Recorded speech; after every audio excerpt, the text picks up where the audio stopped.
Inspirational. Powerfully refining. And unapologetically controversial. Conversations with the Royal Empress. The entire world knows the secret of who you are.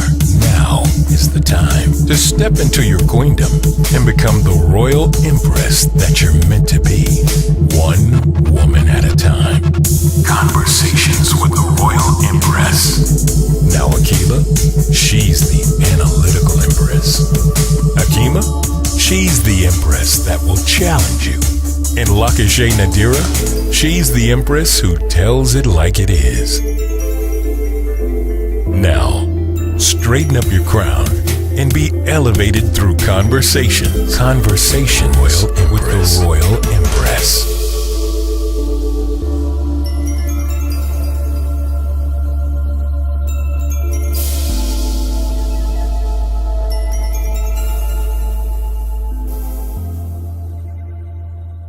Welcome to Conversations with the Royal Empress. Joining me for part 2 of Self-Forgiveness this week are my fellow Royal Empresses and co-hosts Akila and Lakashay Nadira. Listen in as we continue our conversation from last week. When you were talking earlier, Akila, it made me think about when you mentioned you not having to, or the indifference, and you feeling as if, that's like your issue, kind of like what you talked about earlier. So as I thought about the 8 steps of atonement, I started thinking about even the person who has not done anything wrong, and in this case, it was you, it's still possible for you to go through those steps, but for you. Exactly. Not, this don't got nothing to do with that other person. Exactly. It's just like, let me kind of go step by step and just like make sure that there's nothing that I'm holding on to. Okay, step 1, I'm pointing out the wrong. This mother did. Okay, I'm acknowledging it. Okay, I'm confessing, the fault. But you don't have anything to confess at this point. Your confession is that, yes, it's a little different from me acknowledging that it happened. But even just to share it, you just confessed it right now with us, in a sense, because what if you've never talked about it before? What if, like a Maya Angelou, who remained silent, was mute for years? The confession was within inside of herself in the Creator, but she didn't tell anybody. She held it. Then the repent. Well, who is the repentance for? Can't be for me, kid it. No, because I ain't done nothing wrong. What am I repenting? And then the atonement. So what is the atone? The beautiful thing about atonement, and that's number 5 actually, is that there are 2 things in that atonement. And Mother Tynetta, she would speak often about that. It's the atone, that perfect sound, if you will, or connection, but really dealing with self-reproach. And it goes to just being like in alignment. So you getting to a point where, you know what, I'm good with this. Like, it happened, like you talked about the indifference. Not that I'm good with it, but I'm okay. Like, I'm at one. Like, I don't have any allegiance. I don't owe anybody anything. I owe myself something. And I've decided to be at one. Perfect place for me. And then forgiveness. Okay. Again, you don't owe that person anything. You don't have to forgive them, but do you hold on to anything where you need to forgive yourself? So now you're exploring. Do I need to forgive myself for something? Did I feel shame? Well, let me forgive myself for feeling the shame that I felt. Did I feel dirty? Did I feel anything that was a direct effect because of the way this person made me feel, then let me forgive myself for that. And then reconciliation and restoration. So now you're restoring yourself, and then again, perfect union with God. So even though the 8 steps of atonement you didn't go down those steps with that other person because it didn't have anything to do with them at all. You turned it inwardly and you went down it with yourself. Because in some cases, with this process, it really won't have anything to do with the other person. The other person could be dead. The other person may not even you may not even know where the hell they are on the planet. You may not know whether or not they're living or dead. It could have been somebody. Let's say it was my cousin that I'm talking about, or let's say it was somebody else. I won't use him. But let's say it was somebody else.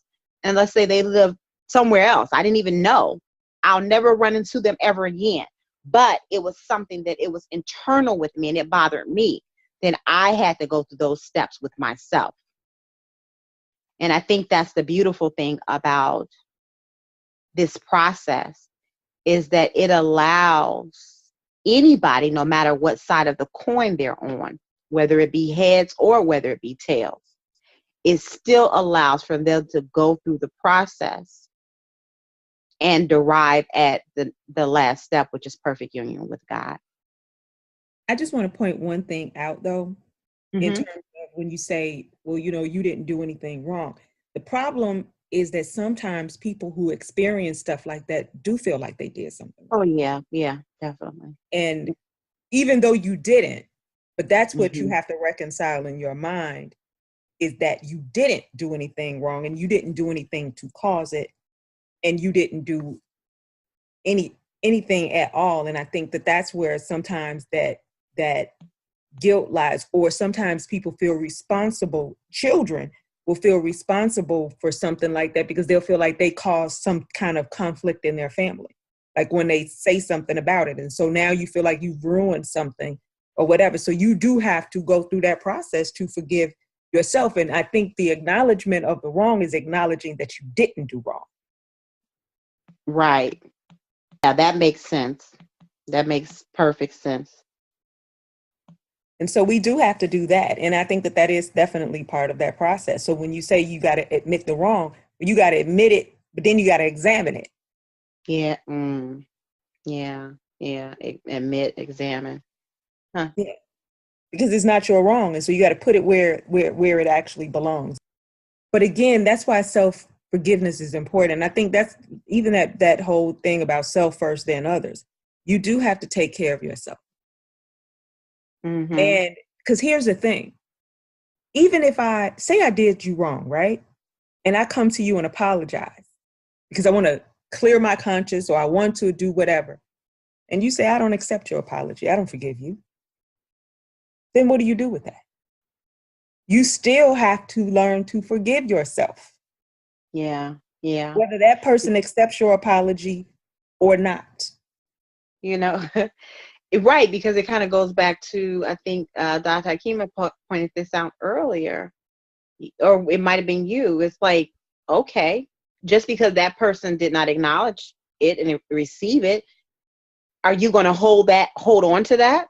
Are you going to just still be like, well, they didn't forgive me, or you're going to need to forgive? No, because at the end of the day, it's still your stuff. It's still your ish. It's your stuff. It's not theirs. And it was something you just said, though. It kind of made me think about something I oftentimes mention. When I do workshops, I have this one, and I call it a return to sender. And it's simply, that's just what it means.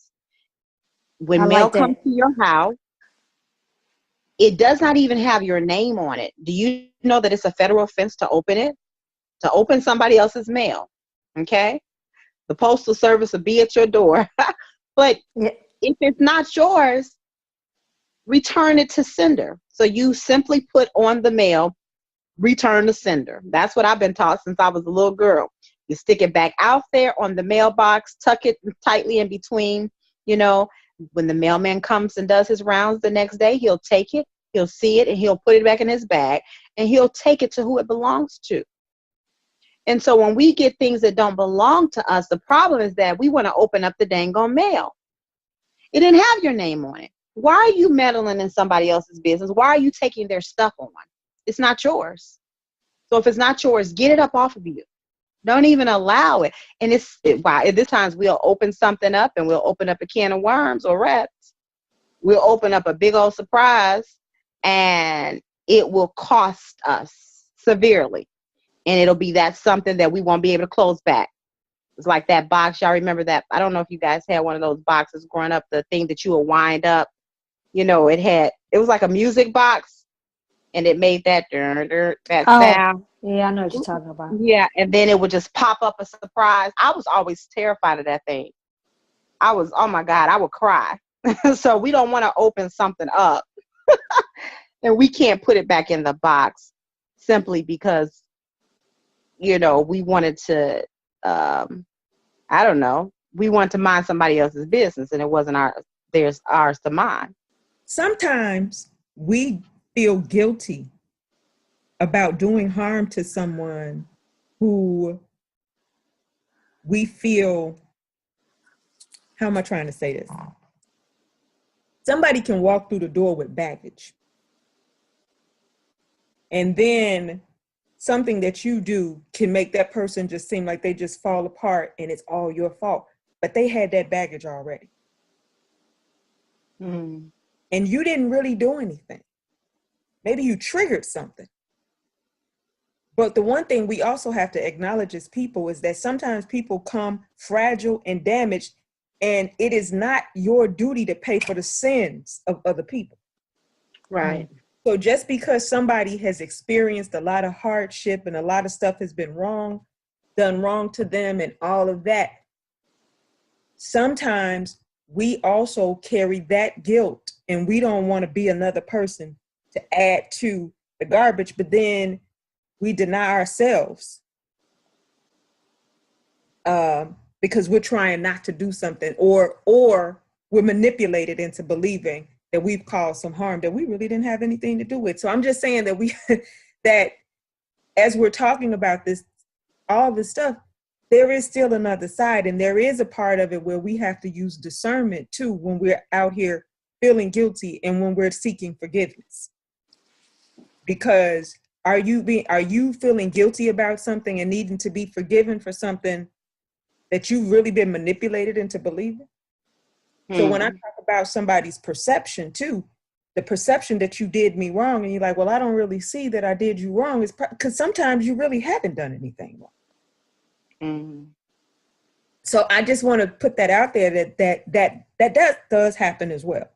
And we do have to be careful of because somebody can make you to really feel bad. We've talked about narcissism. Mm-hmm. A narcissistic person can have you thinking you've done everything in the world wrong, and you walking around here like a basket case, feeling guilty and feeling the need to atone and to apologize, and you're the one actually being done wrong. Wow, that's something, because what I thought about immediately, you're so right. Some of us have an apologetic personality.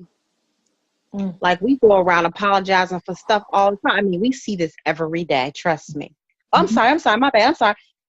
What are you sorry for? You know, it's like we automatically, somebody could be walking down the street and, you know, you don't even bump into them in person. I'm sorry. People apologize before it's even necessary. So you live a I'm sorry kind of life, because somewhere in your life, someone has made you feel guilty about something, and you have carried it like a cape. You've carried it and put it on and have attached it to yourself like a snuggly blanket that you can't seem to break apart from.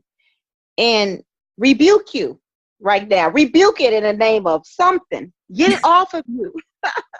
Because it's so unfair. It's so unfair for us.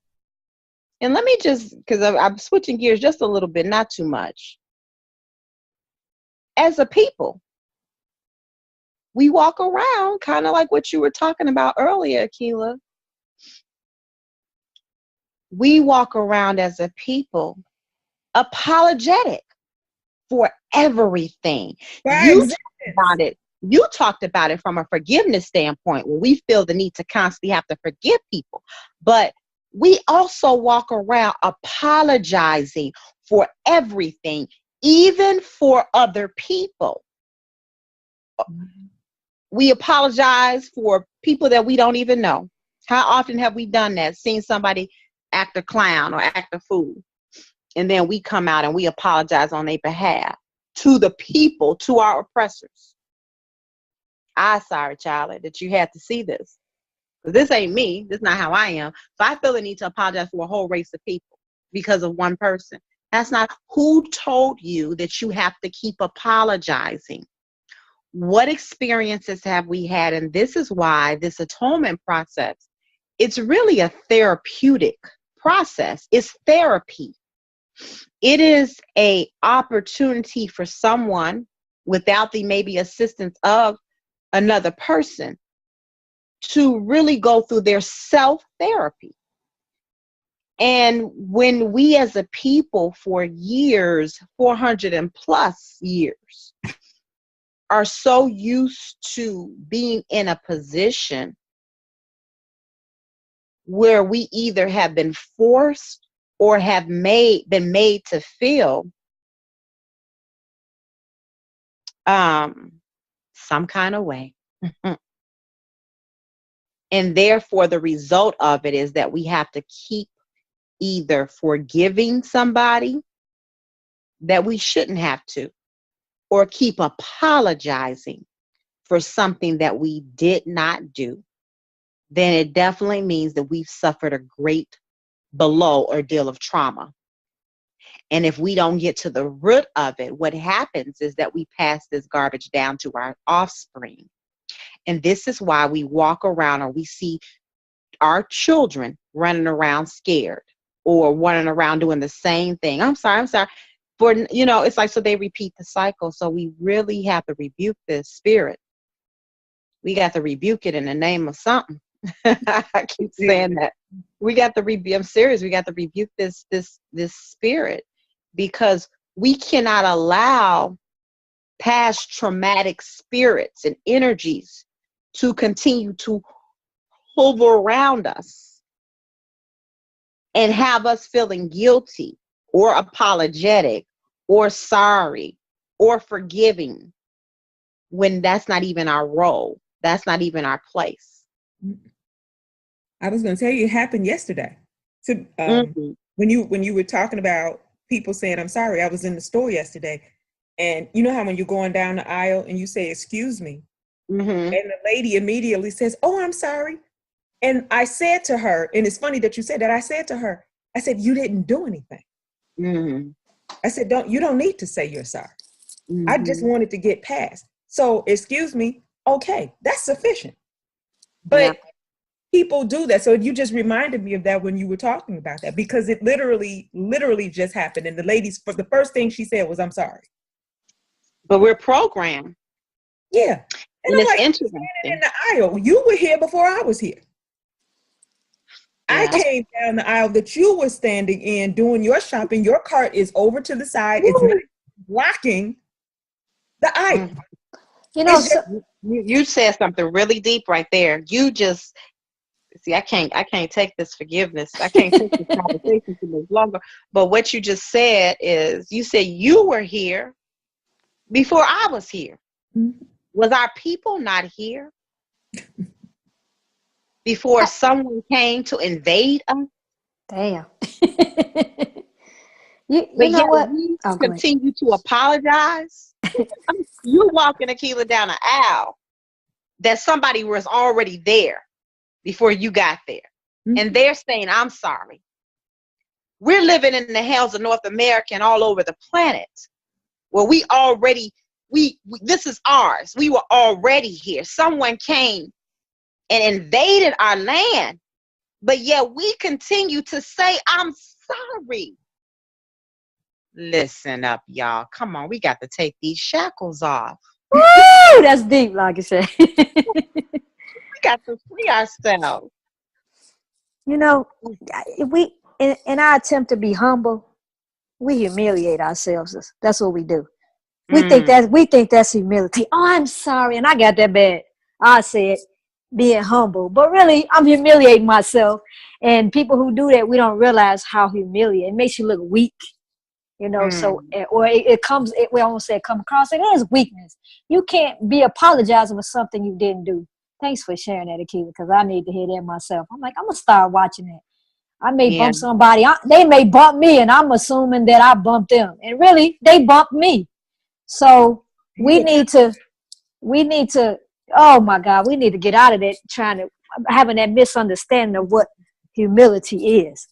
And then the language too. You know I correct my children all the time. It's rare that you'll hear me say I'm sorry for anything. I will say I apologize, but I will not say I'm sorry, because what I'm not is sorry. I'm far from sorry. I'm a hell of a queen with a crown. Queens don't get sorry. Okay. But so the language, we can keep saying I'm sorry if I want to, and we'll find ourselves in a sorry condition, a sorry spirit. And so we begin to create an atmosphere of sorriness.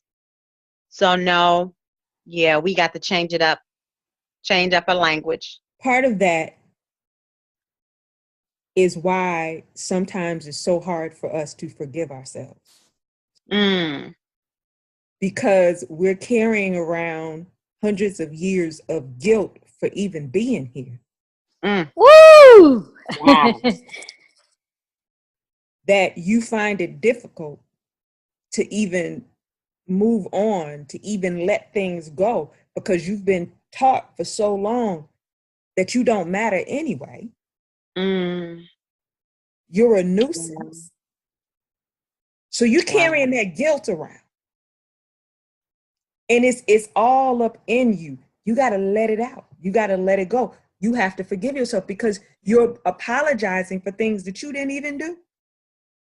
Man. 400 years of it. That's a lot of guilt to be carrying. It's a lot, but I'm saying, but we are, and so yes, but we're also, look at this. When I mentioned about you worried about getting an apology from somebody because you stuck. How long we been waiting for an apology from this country for kidnapping, raping, doing all of this stuff to us? Damn. Because damn, Massa won't apologize to me. So you still carry that spirit. So when somebody step on your shoes and they don't apologize, you running around and you got that grudge. It's all up in you. Can't let that shit go. Well, this is real talk. That is real talk, boy. That's 100. Because really, Akila, I mean, really, this is some profound stuff. This is layered. It really is. Because understand why you forgive yourself, and understand why you holding on and you need somebody else to apologize to you for the stuff that they did. Yeah. I'm not saying that people shouldn't apologize. That's not my point. Right. But you can't be holding on, waiting on an apology. That may never come, huh? That may never come. If your parents wronged you in your childhood and you can't move forward because nobody apologized to me, sit your ass on a couch somewhere. Get over it, huh? Get therapy and move on. Call like and Shay for some therapy sessions, huh? I mean, no, seriously. Man. Let me say this. This is something that and this may be a stretch, I don't know. But one of the things that I did when I had my child in the hospital, I told them, don't give my child a pacifier. They had to put it on the isolate. No pacifier per mom is what it said on his little, whatever that thing is called, a little crib. I'm sorry. I'm sorry. Just the way you described that story for per mother. So anyway, but the reason that I did that was because I said from the very beginning, what I needed my child to learn how to do from the beginning is self-soothe. Yeah. Yeah. Oh, that's deep, sis. That's deep. And when we don't know how to self-soothe, we're looking for something outside of ourselves to comfort us. Yeah. That's why you need apologies. Yeah. Yeah. That's why you need this. I can't do this if I don't get this. I'm not going to feel this way if I don't get that. Because you never learned how to soothe yourself to begin with. Mm-hmm. So it's a conscious effort that you have to make. And so it's a reprogramming, it's a retraining that we have to do. Absolutely. And, speaking of reprogramming and retraining that we have to do, when you were speaking earlier, what came to my mind was reparations. And it's interesting that out of all the different people on the planet who've been disrespected and who deserve an apology most, we are the ones who have yet to receive one. But as I think about the conversation and how this relates to us not getting our reparations, it's more of a blessing, really, than not. And the reason, and I'm speaking more from a spiritual standpoint, because the fact that we haven't gotten one,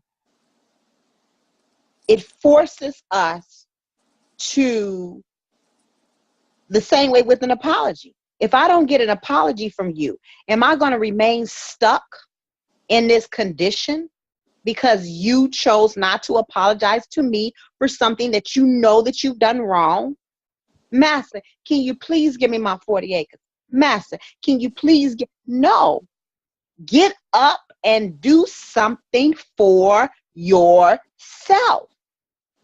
One of the most misunderstood men on the planet, to me, is the Most Honorable Elijah Muhammad, because people misunderstood him in calling a spade, calling things out for what they were.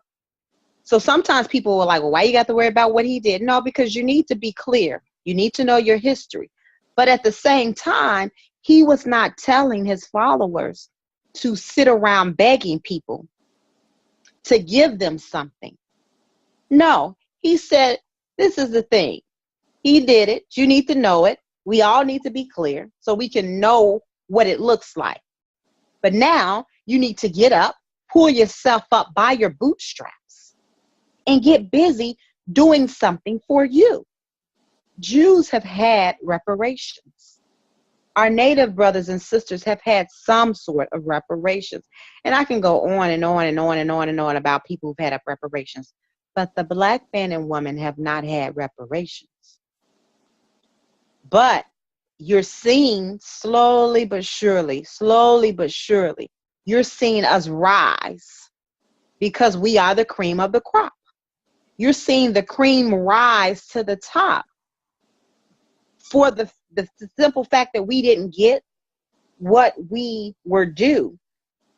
Now being forced to have to go back to the table and be creative. To say, you know what you didn't give me, it didn't make no sense, or it doesn't make a difference in my life anyway. Because I'm about to create something 10 times better than anything that you ever thought you took away from me. It forces the person to go inwardly. And it forces that person to skip and go right back to number 8, which is perfect union with God. Because when I formed that perfect union with God, now I actually put myself out of a position of need to be accepted or anything that I might need outwardly. And I turn it inwardly to say I can depend on my God and I can depend on myself. So forget your reparations. Forget your forgiveness. As long as I know that I'm good, then I can keep moving forward. And I can keep elevating higher and higher until I reach that place of a perfect place, of peace. And that's why I said before, it's up to you. I don't have to even, you atoning for your sins and doing all of that really isn't contingent on somebody else forgiving you anyway. Right. That's really the bottom line. if you're truly repentant, if you truly atone for something, it's going to show in your action. It's going to show in your life. You're going to walk differently. You're going to talk differently. You're going to look differently. It's like that. Now I got a song for you. It's like that old guy. I got a new way to walk right now since I've been born again. And when we talk about being born again, we're talking about that atonement, that perfect union with God, right? So, okay, sister. Sister you don't need me to forgive you if you have truly atoned and truly repented. Right. But I also can forgive myself, and I don't need to look for your apology if I've actually forgiven myself and I actually understand that and I actually learned how to self-soothe. I'm going to do it independent of you. Doesn't excuse you, doesn't mean that you shouldn't do better, but actions speak louder than words anyway. So you apologizing to me and saying I'm sorry is a bunch of pretty words until I see it in action. And so it's that you do to show that you are truly repentant and that you truly apologize for your actions. We see a whole bunch of people right now in the news. They say something.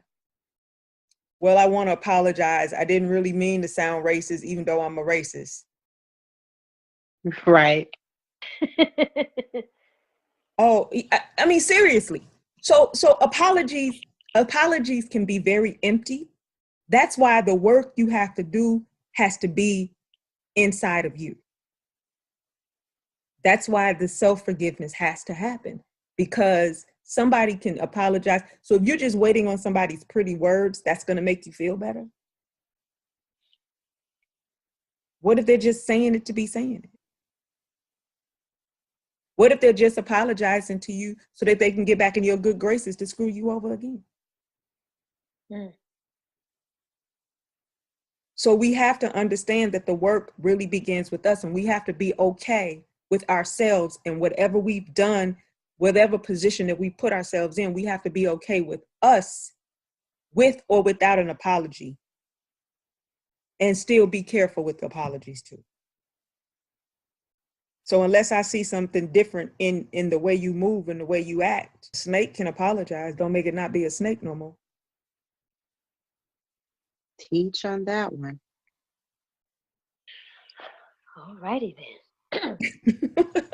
Now we have this, I mean, we can never rise to a higher spiritual level when we're so concerned with whether or not people accept us. We're too worried about how other people feel about us. But you're not worried about how God feels about you. It's something twisted there. That's why we can never reach a higher spiritual level where a worldly situation won't affect us spiritually like it does. We're too concerned with what everybody thinks. You would never find happiness that way. Never. There's a lot of damaged people out there. And it's a lot of people, but like I said, sometimes things have happened to you in your childhood. And I think those are the hardest traumas and the hardest pains to let go of, I believe. And I think that's where we get, as we dig deep inside of things, it's, maybe you never learned how to forgive. The act of forgiveness sometimes has to be something that's taught to people. Sometimes some things that happen to us in our childhood is ingrained sometimes, and so we walk around with a lot of guilt from childhood. And I think sometimes without a person getting the proper care or coming into the proper information or really understanding and learning how to let things go, how to forgive, and what they need, it makes it harder for them to forgive people, to learn how to be forgiven, to ask for forgiveness. I just think some of that is related to how people are raised and how they're brought up and what it is that happens to them as young people and something being ingrained in them. So even when I say that there are people out there who have no soul, who have no this. And some of that is the trauma that they've actually experienced, usually at a young age. And they haven't been taught proper things. And then I was thinking how we as parents, we constantly teach our children to kind of say they're sorry.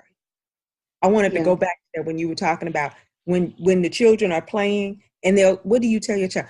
Tell so-and-so you're sorry. Yep. Say you're sorry. Yes, say you're sorry. Mm-hmm. Say you're sorry. And then when they grow up to be some sorry. You know? I'm sorry. That's just what we all say. I'm sorry. Yeah, this has really been it's been a really good topic, and as always, I always appreciate the challenger because she always comes bringing the truth and being able to challenge us. So what you got for us today, Doc? Okay, let me get ready because you know I love my challenges. I think the most important challenge is you have to commit to wanting to forgive self. And you got to accept that that's something that you have to want to do. You have to want to have that desire. So I challenge people to forgive self. It's something you're dealing with right now. I know you're dealing with it. I can feel the energy. You're dealing with something right now, and you need to forgive yourself in order for you to move on. That's that first step. Got to commit to doing it. The second challenge is familiarize yourself with 8 steps of atonement. And that is something that you need to familiarize you with so that you can help go through that process of forgiving self. The next challenge is I need you to read The 7 Spiritual Laws of Success by Deepak Chopra. I think that's how you say his last name. Excellent book. Excellent book because he addresses the laws of detachment, the laws of giving and receiving. Excellent book. You got to read that one. I just got through reading it. I finished it in like 2 or 3 days. I love the book. It's going to stay in my bookshelf. I'm not going to get rid of it. So those are my challenges for this topic. And if you don't mind, if I can just, one of your challenges you mentioned, the 8 steps of atonement. So if I'll just run them down real quick again so that everybody can have them. And we'll be sure to make sure we add it to the Royal Empress page on Facebook, as well as our Conversations with the Royal Empress page so that you'll have them.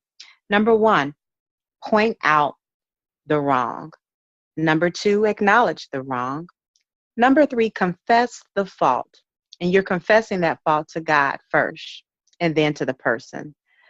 Number 4, repenting.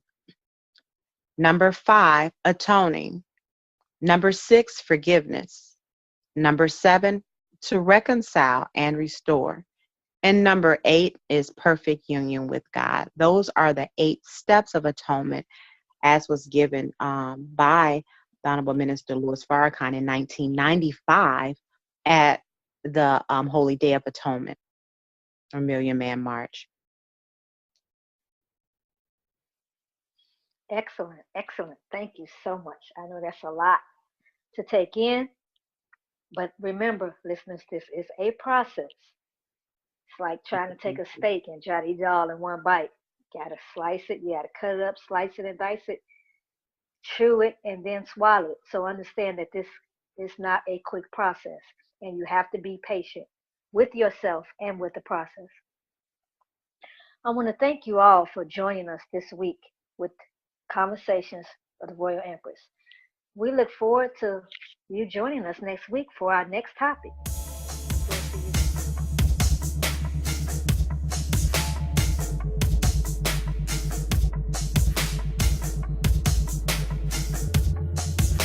Thanks for listening to another episode of Conversations with the Royal Empress. Tune in next week for another enlightening conversation. For more information on the Royal Empress, please visit the website royalempress.org. You can also follow the Royal Empress on Facebook, Instagram, and Twitter. Conversations with the Royal Empress is a subsidiary of the Royal Empress organization. All rights reserved.